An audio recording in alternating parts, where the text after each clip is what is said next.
Well, hello everybody. I hope this finds you well. Andy Spoons here, and today we have a project ahead of us. For those of you that follow me on Instagram, you may have noticed at the start of the week, I think I actually posted it on a short as well. I had a bit of a interference with one of my axes, might be the best way to put this. So I was axing out some cherry, and it turns out somebody many years ago had put a screw inside that branch.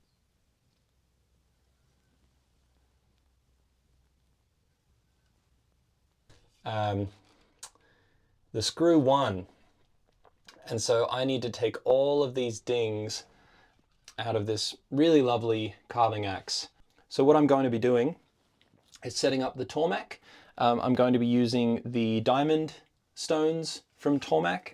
This isn't a sponsored video, but I should say in advance that Promac Tools and Tormek did send me this machine, the Tormek T4, along with the diamond stones. This is going to be my whiteboard right now. And basically I'm going to draw what a flat over hollow looks like.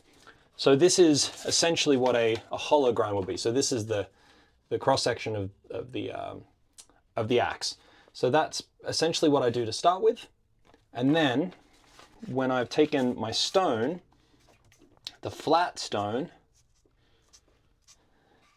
and basically intersected so that it basically leaves just a little hollow in the middle, and you're left with a flat on this side and a flat on that side. Because I'm working on a wheel, it will just naturally hollow out.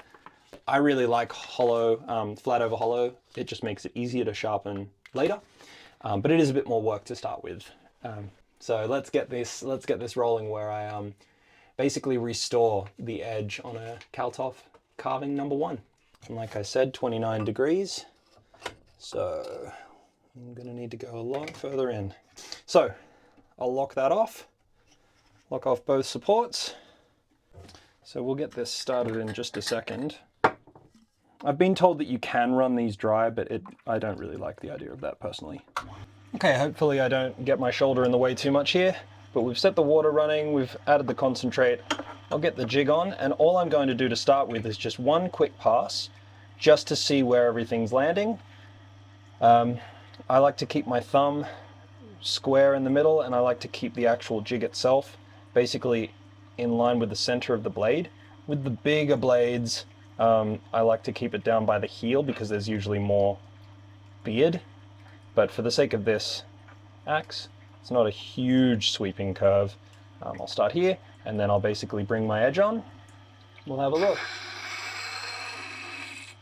Now this is going to be quite a serious bit of grinding. So you can see there that that's where it's hitting, which means it wants to come all the way back and take out that edge. So we are going to get to it. Okay, so basically all I'm doing here is working back and forth on either side because I want to try and limit the amount of steel that I need to take away. It's just a process of slowly working back into that chip, and eventually we get there.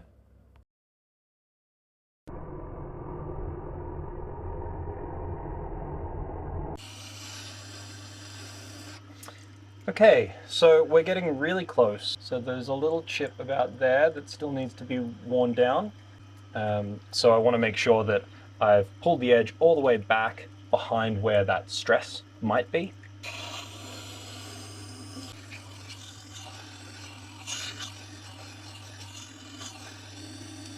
So essentially what I'm doing is you can see the burr pretty much sticking up all the way along. I'm rolling that burr all the way up and then switching over and then working my way back.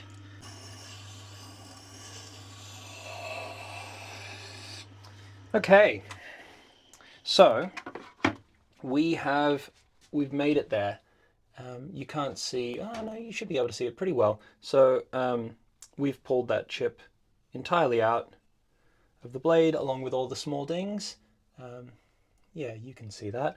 And all I was doing towards the end is just making sure, don't know if you'll be able to see the burr, but I was essentially trying to make sure that there was an even, consistent burr line all the way along that edge. But that is looking pretty slick to me, and that's basically the hardest part done with the coarse stone. So basically what I do now is I go to the fine and extra fine diamond stones, shift my way up, which I will do now. Just making sure that everything's really consistent, and all I'm doing is making sure that my scratch pattern is really leveled out. So let's get to it. Okay. So you can see that it's starting to come back to a really lovely shape. So again, I'm just making sure that I'm seeing a nice consistent burr the full length of the blade. So I think what I'm going to do now is add my flat. I was considering doing this on the Japanese waterstone, but I think it won't give me quite as flat as I would like. But I have a few of these that I do use, and I think they're 600, 1200, and 6000 maybe. So I'm just going to use the 6000. Just literally put my finger in the trough, add a little bit of that to this. And what I do when I'm doing some hand sharpening is hopefully this doesn't mess with the mic too much. I bury it into my shoulder like this and stare down the length of the axe like that, basically straight down the line. And then because I've already done the hollow, I don't really need to force the edge at all. I just need to make sure you can actually hear, if you hear this, ready? That's the sound of the edge and the back of the bevel touching the stone. So you really just want to make sure that it's sitting flush, and you can literally feel it on the hollow. And then it's just a matter of literally moving the plate back and forth like this. Now this isn't a perfect science,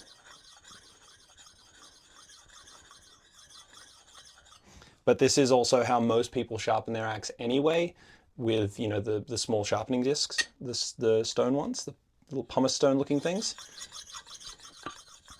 And then what I like to do is, because I'm essentially polishing that edge, you can see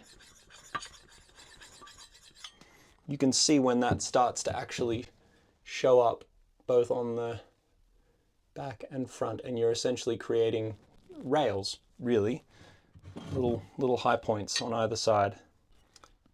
And that's pretty good to me. I don't know if you can see that properly. I'll get a better shot of it towards the end. There you go, a little bit there. So you can see the rails. And then when I'm doing the alternative, I sit it on my knee. And I'm not pushing down on my knee because that's dangerous, because your knee just isn't that stable really. You could do this on a chopping block, or, you know, somewhere with a bit of a wedge, just as long as it's really solid. Because I'm basically holding it like this, and it's just somewhere for it to sit. And then exactly the same thing. Okay. And that's pretty good to me. So now I'll just really quickly swing it over to the strop.